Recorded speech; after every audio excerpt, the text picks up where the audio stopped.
E aí, pessoal, tudo beleza? Hoje a gente vai trabalhar sobre soluções. Eu sei que você já está cansado de ver tantos problemas na física e na matemática, então vamos soluções para a química.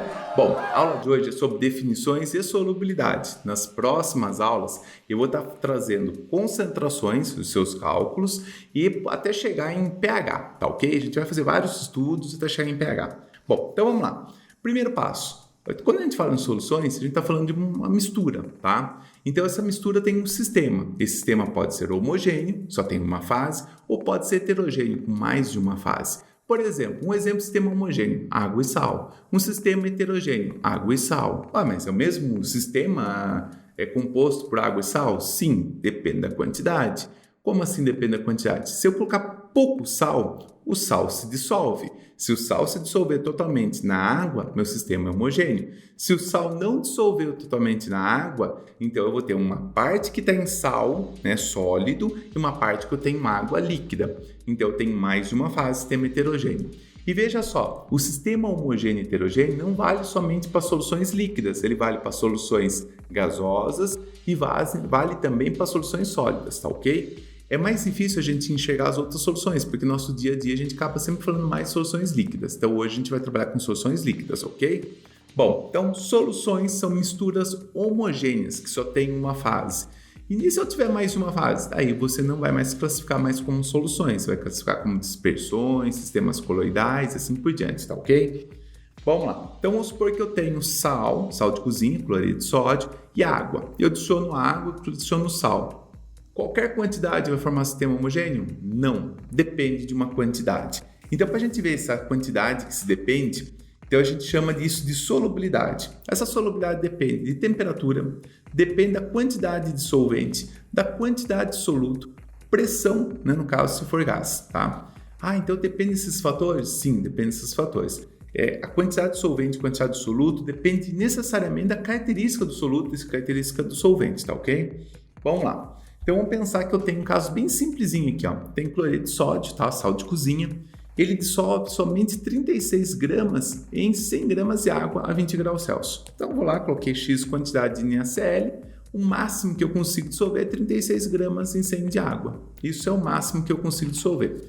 Quando eu faço esse tipo de situação, eu tenho três situações. Eu tenho uma situação que eu consigo dissolver a quantidade máxima. Isso a gente chama de solução saturada. Eu tenho uma outra possibilidade, que eu estou dissolvendo uma quantidade inferior à máxima, né? No caso aqui anterior, eu dissolvia 36 gramas, né? Então isso aqui era o máximo, então eu chamaria isso aqui de solução saturada.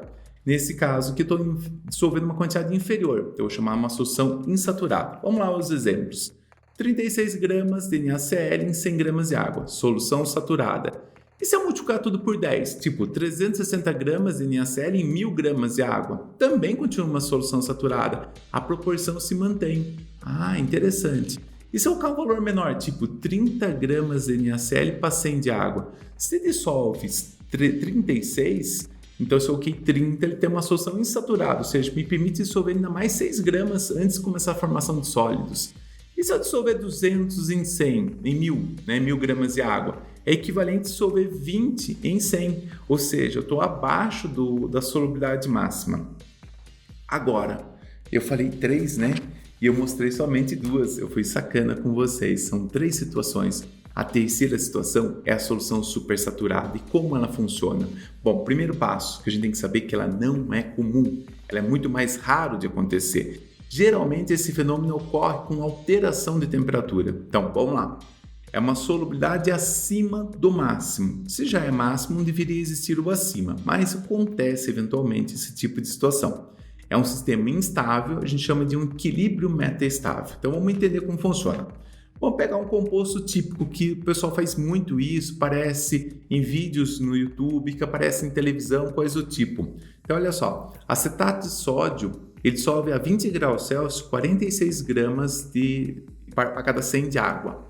A 45 graus Celsius dissolve 71, ou seja, a variação da temperatura faz com que ele varie muito o aspecto da solubilidade dele, tá? Bom, a gente já sabe disso aí. Então vamos supor que eu coloco 50 gramas de acetato de sódio em 100 gramas de água. Conforme a gente viu agora de pouco, a 20 graus Celsius vai dissolver 46,6. Então, se eu colocar 50, não vai dissolver totalmente, ou seja, eu vou fazer uma solução saturada com corpo de fundo. É assim que a gente chama esse sólido que não se dissolve. Então, 3,4 gramas cetato de sódio fica insolúvel.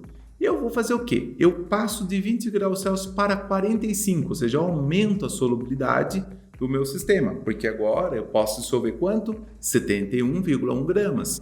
E aí, se eu coloquei 50, vai dissolver os 50, porque eu posso dissolver 71. Bom, totalmente homogêneo. Então agora minha solução é insaturada, inclusive. Por que insaturada? Porque eu posso dissolver 70 e poucos gramas e eu coloquei 50. Bom, essa solução que a gente tem totalmente homogênea, se eu abaixar a temperatura de 45 voltar para 20, bom, voltamos para a regrinha para a gente não lembrar.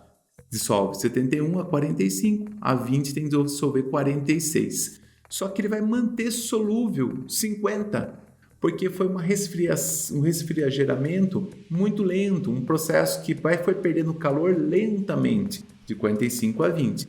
Então ele fica mais dissolvido do que o normal, tá ok? E aí, uma vez que eu tiver uma perturbação no equilíbrio, qualquer perturbação, ou seja, jogar mais um grãozinho de sal para dissolver ali, ou jogar simplesmente uma batidinha no recipiente, qualquer coisa que eu perturbe o equilíbrio, instantaneamente vai formar o sólido, que ele vai formar, vai para o fundo, tá? Ele forma pela solução inteira e vai para o fundo, e vai ficar solúvel somente o máximo que se dissolveria com essa temperatura, no caso que é 20 graus Celsius. Bom, é assim que a gente faz uma solução super saturada. Não é tão simples, né?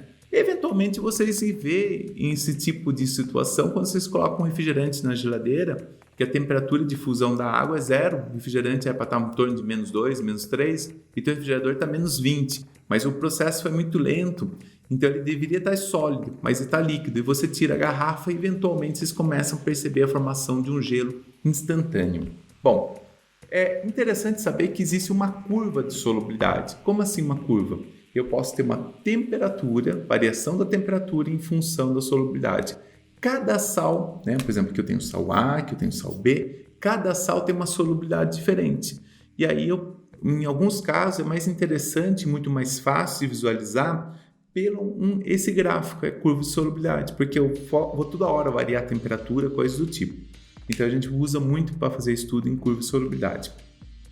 Eu peguei na internet uma curva de solubilidade de sulfato de cobre e peguei algumas temperaturas. 0 graus Celsius, 14 gramas, dissolve. 20 gramas. 50, 34. 90 graus Celsius, 67. 100 graus Celsius, 76, 77 gramas que se dissolvem em 100 gramas de água. Bom, sulfato de cobre, aquele sal azulzinho, bem bonitinho, o pessoal usa para tratar piscina, coisa do tipo e tal. Então, olha só a situação, coloquei 300 gramas de sulfato de cobre em 1 litro de água, ou seja, 1000 gramas de água a 20 graus Celsius. E aí, como que o meu sistema vai comportar? Vai dissolver tudo ou não? Bom, primeiro passo, eu vou ter que olhar o seguinte, 20 graus Celsius, quanto que dissolve? 20 gramas, 20,04. Bom, então, vou fazer a regrinha de 3 aqui, ó. 20,04 gramas dissolve 100 gramas de água. Se eu tiver 1000 gramas de água, vai dissolver quanto? 200. Mas quanto que eu coloquei no meu sistema? Eu coloquei 300. Então, se ele dissolve somente 200, então 99 gramas não vai dissolver. Ah, então isso aí é o sólido. Então é muito simples calcular isso. Sim, é simples, mas você tem que ter o conhecimento da solubilidade dos compostos, que é variável para cada composto, e inclusive é variável pelo solvente.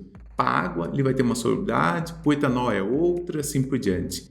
Então aqui eu vou ter uma solução saturada com corpo de fundo.